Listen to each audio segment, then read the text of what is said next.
সর্বভারতীয় স্তরে যা পরিস্থিতি, তাতে কিন্তু মমতা বন্দ্যোপাধ্যায়কে বাদ দিয়ে কোনো খবরই হচ্ছে না।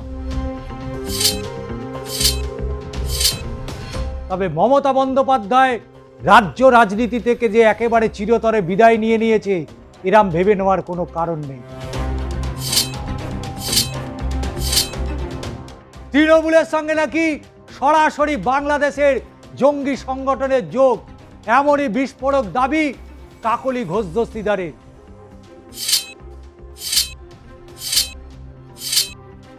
এমনকি প্রতিবেশী দেশের নির্বাচিত সরকার ফেলে দেওয়ার ষড়যন্ত্র সামিল হয়েছিলেন নাকি বাংলার তৎকালীন শাসক দল। সত্যতা প্রমাণ হলে গোটা দলকেই দেশদ্রোহিতার অভিযোগে মুখে পড়তে হতে পারে।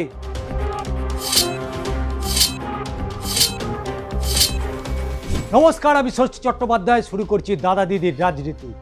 বঙ্গতে রাজনৈতিক যে পরিস্থিতি, সর্বভারতীয় স্তরে যা পরিস্থিতি, তাতে কিন্তু মমতা বন্দ্যোপাধ্যায়কে বাদ দিয়ে কোনো খবরই হচ্ছে না। মমতা বন্দ্যোপাধ্যায় বাড়ি থাকুন, মমতা বন্দ্যোপাধ্যায় বাড়িতে না থাকুন, তিনি রাস্তায় বেরোলেও খবর, তিনি রাস্তায় না বেরোলেও খবর, তিনি দিল্লিতে থাকলেও খবর, তিনি কলকাতা থাকলেও খবর। তবে মমতা বন্দ্যোপাধ্যায় রাজ্য রাজনীতি থেকে যে একেবারে চিরতরে বিদায় নিয়ে নিয়েছে, এরম ভেবে নেওয়ার কোনো কারণ নেই। নির্বাচনে থাকুক বা না থাকুক, মমতা বন্দ্যোপাধ্যায় জিতুক বা তিনি পরাজিত হন, সমালোচনার কেন্দ্রবিন্দুতে বারবার উঠে আসবে বিদায়ী মুখ্যমন্ত্রী মমতা বন্দ্যোপাধ্যায়ের নাম। কোথায় আছেন, কি করছেন, কেন এত ভাবছেন? আরে বেল পাকলে কাকের কি? কিন্তু মমতা বন্দ্যোপাধ্যায় তিনি কি করছেন জানতে শাসক বিরোধী সকলেই কিন্তু নজর রাখে ওই কালীঘাটের বাড়ির দিকে। এবং মমতা বন্দ্যোপাধ্যায় কংগ্রেসে থাকবেন কি থাকবেন না, কংগ্রেস আদৌ তাকে নেবেন কিনা, জোর চর্চা হয়েছিল সর্বত্র। বাসে, ট্রামে, রাস্তাঘাটে সর্বত্র একটাই আলোচনা, তাহলে কি তৃণমূল কংগ্রেস ছেড়ে মমতা বন্দ্যোপাধ্যায় কংগ্রেসে যোগদান করছেন?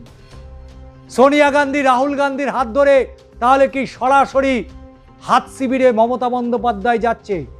যদিও এ বিষয় স্পষ্ট করে দিয়েছে কংগ্রেস যে মমতা বন্দ্যোপাধ্যায়ের কংগ্রেসের তার অবস্থানটা কোথায়।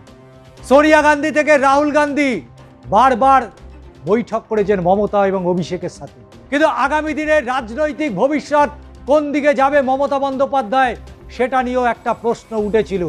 কিন্তু এত কিছুর বাইরে হঠাৎ করে কাকুলির বোমা ফাটানো শুরু হয়েছে। তৃণমূলের সঙ্গে নাকি সরাসরি বাংলাদেশের জঙ্গি সংগঠনের যোগ, এমনই বিস্ফোরক দাবি কাকলি ঘোষ দস্তিদারের। অভিযোগগুলি যদি সত্যি হয়, তৃণমূল রীতিমতো বিপাকে যে পড়তে চলেছে, এ কথা আর বলার অপেক্ষা রাখে না।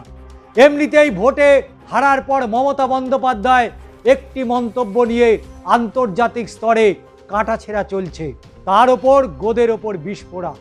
এবার তৃণমূলের বিরুদ্ধেই বিস্ফোরক অভিযোগ আনলেন বিদ্রোহী সাংসদ কাকলি ঘোষ দস্তিদার। কি অভিযোগ? তবে যা অভিযোগ করেছে মারাত্মক সেই অভিযোগ। তৃণমূলের সঙ্গে নাকি বাংলাদেশের জঙ্গি সংগঠনের যোগ, এমনকি প্রতিবেশী দেশের নির্বাচিত সরকার ফেলে দেওয়ার ষড়যন্ত্র সামিল হয়েছিলেন নাকি বাংলার তৎকালীন শাসক দল। এ বিষয়ে নিরপেক্ষ তদন্তের দাবিতে রাজ্যের মুখ্যমন্ত্রী শুভেন্দু অধিকারী এবং বিদেশ মন্ত্রী এস জয়শঙ্করের কাছে একটি চিঠি তিনি ইতিমধ্যেই দিয়েছেন। তবে বারাসাত লোকসভার সাংসদ তিনি যে অভিযোগ করছেন, তার কাছে কতটা প্রমাণ রয়েছে? আসলে সম্প্রতি এক সর্বভারতীয় সংবাদ মাধ্যমে বিস্ফোরক প্রতিবেদন প্রকাশ করেছে এবং সেই প্রতিবেদনে দাবি করা হয়েছে তৃণমূলের প্রাক্তন রাজ্যসভার সাংসদ তথা সাংবাদিক ইমরানের সাথে সরাসরি যোগ রয়েছে বাংলাদেশের উগ্রপন্থী সংগঠনের। শুধু তাই নয়, বাংলায় তৃণমূল জামানায় যে বিরাট চিটফান্ড কেলেঙ্কারি প্রকাশ্যে এসেছিল, সেই কেলেঙ্কারির টাকাও গিয়েছিল নাকি বাংলাদেশে, এবং সেই টাকা ব্যবহার করা হয়েছে বাংলাদেশের নির্বাচিত সরকারকে ফেলে দেওয়ার কাজে। ভেবে দেখুন, যে মহিলার সাথে 15 বছর সংসার করেছে সেই দলটার বিরুদ্ধে আজকে এই অভিযোগ। তৎকালীন রাজ্য সরকারের আমলে সীমান্তর সুরক্ষার প্রয়োজনীয়তা জমি বিএসএফের হাতে তুলে দেওয়া হয়নি, যেটা নিয়ে উদ্বেগ প্রকাশ করা হয়েছিল ওই রিপোর্টে কথা তুলে ধরে মুখ্যমন্ত্রী শুভেন্দু অধিকারী এবং এস জয়শঙ্করকে বিস্ফোরক চিঠি দিয়েছেন তিনি। এ বিষয়ে নিরপেক্ষ তদন্ত চেয়েছেন তিনি। চিঠিতে তৃণমূলের বিদ্রোহী সাংসদ লিখছেন, এই অভিযোগগুলি এখন প্রমাণিত নয় ঠিকই, কিন্তু এগুলো এতটাই গুরুতর অভিযোগ যে সত্যতা যাচাই করা অতি প্রয়োজনীয়। সেই জন্য পুরো বিষয়টি নিরপেক্ষ তদন্ত হওয়া উচিত। তবে কাকুলি এই অভিযোগগুলি সত্যি হলে তৃণমূল রীতিমতো বিপাকে যে পড়তে চলেছে এ কথার বলার অপেক্ষা রাখছে না। এমনিতেই ভোটের হারের পর মমতা বন্দ্যোপাধ্যায় একটি মন্তব্য আগেও বলেছি, আন্তর্জাতিক স্তরে জোর কাটাছেঁড়া চলছে। তারপরে কাকুলি ঘোষ দস্তিদারের এই অভিযোগ সত্যতা প্রমাণ হলে গোটা দলকেই দেশদ্রোহিতার অভিযোগে মুখে পড়তে হতে পারে। উনি চিঠি লিখেছেন, আমার তো প্রথমত জানা নেই। আর এই ধরনের অবৈধ কাজকর্ম পশ্চিমবঙ্গের মাটিতে যে হয় আমরা জানি, আমি বহুবার বিরোধী দলনেতা হিসেবে এগুলো বলেছি, কিন্তু কোনো পার্টিকুলার ব্যক্তির সম্পর্কে তথ্য ছাড়া রাজ্যের পুলিশ মন্ত্রী হিসেবে আমার বলাটা একটু অতিরিক্ত, একটু অতিশয়োক্ত হয়ে যেতে পারে। আমি খুব দায়িত্বশীল একজন নিজেকে স্বরাষ্ট্রমন্ত্রী হিসেবে মনে করি বা মুখ্যমন্ত্রী হিসেবে। আমি এই বিষয়ে তথ্য সংগ্রহ করব এবং যেহেতু চিঠিটা কেন্দ্রীয় সরকারের কাছে গেছে, কেন্দ্রীয় সরকারের এই সংক্রান্ত যারা ইনভেস্টিগেটিং এজেন্সি রয়েছেন বা অন্যান্য রয়েছেন তারা বিষয়টা দেখবেন। তারা যদি কোনো প্রকার সহযোগিতা চায় তাহলে পশ্চিমবঙ্গ পুলিশ, পশ্চিমবঙ্গ আইবি বা পশ্চিমবঙ্গে এই ধরনের কাজ যারা করেন সিআইডি বা এসটিএফ, তারা তথ্য সরবরাহ করতে বাধ্য থাকে। বিষয়টা এখানেই শেষ নয়। বারাসাত লোকসভা কেন্দ্র 7টি বিধানসভা কেন্দ্রের অন্তর্গত। কাকুলি ঘোষ দস্তিদার দীর্ঘদিনের 4 বারের সাংসদ। আজকে কাকুলি দেবী যে অভিযোগ করছেন, নিঃসন্দেহে অভিযোগ অত্যন্ত গুরুত্বপূর্ণ, নিঃসন্দেহে মারাত্মক একটা অভিযোগ। কিন্তু প্রশ্ন বাংলার মানুষ কি করবে না? আপনি যে অভিযোগটা আজকে করছেন, যেখানে বিদ্রোহী হিসেবে আপনার নাম উঠে গিয়েছে, সেই জায়গা থেকে দাঁড়িয়ে প্রতিহিংসা পরায়ণমূলক আচরণ করছেন না তো? মমতা বন্দ্যোপাধ্যায়ের ওপর ক্ষোভ উগড়াতে গিয়ে পুরো তৃণমূল দলটাকেই বাংলাদেশের জঙ্গি সংগঠনের সাথে যোগের কথা বলছেন। আপনার লোকসভার যে সাংসদ পদ, আপনি কি নির্দল প্রার্থী ছিলেন? আপনি নির্দল হয়ে জিতেছিলেন। আজকেও আপনার যদি পুরো হিস্ট্রি খোলা যায় তাহলে দেখা যাবে আপনিও 4 বারের সাংসদ এবং এখন লোকসভায় যে আপনারা চিঠি দিয়েছেন 19 জনের সই রয়েছে, সেখানে আপনার পাশে লেখা আছে তৃণমূলের সাংসদ। তাই তৃণমূলের বিরুদ্ধে যদি তদন্ত হয়, আপনি কি পার পেয়ে যাবেন কাকুলি ঘোষ দস্তিদার?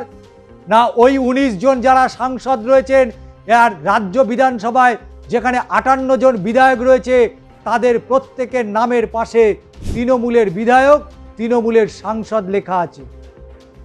আর ডিম খাচ্ছে কারা? ডিম খাচ্ছে নাকি কাউন্সিলররা। কেন বাদ পড়ে যাচ্ছেন সাংসদরা? এটা কিন্তু একেবারে বড় সড় প্রশ্ন তুলে দিলাম। শুধুমাত্র কাউন্সিলরই দুর্নীতি করেছে, শুধুমাত্র কাউন্সিলর তোলাবাজি করেছে, বাকিরা কি সবাই ধোয়া তুলসী পাতা? কাউন্সিলররা ডিম ছুটছে কাউন্সিলরদের। তৃণমূলের যারা নেতা তারাও কিন্তু সেই পচা ডিমের আক্রমণ থেকে এড়িয়ে যেতে পারছে না। তাহলে সাংসদরা কেন বাদ পড়ে যাচ্ছে? এই প্রশ্ন বাংলার জনগণ করছে। কিন্তু তৃণমূল কংগ্রেসের বিরুদ্ধে যে অভিযোগ আপনারা নিয়ে এলেন, বিশেষ করে বারাসাতের সাংসদ, সেই অভিযোগ কিন্তু মারাত্মক অভিযোগ। আর তৃণমূল কংগ্রেসের যদি কথা বলা হয় তাহলে কিন্তু কান টানলে মাথা আসবে, এবং মাথা আসলেই আরও অনেক কিছু বেরোবে।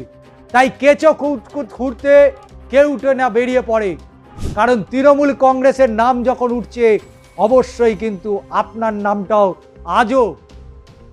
আজও আপনার সেই তৃণমূলের সাংসদ হিসাবেই পরিচিতি রয়েছে। বারাসাত লোকসভা কেন্দ্রের যদি সাংসদের কথা জিজ্ঞেস করতে হয় তাহলে তৃণমূল কংগ্রেসের সাংসদ কাকলি ঘোষ দস্তিদারের নাম উঠে আসবে।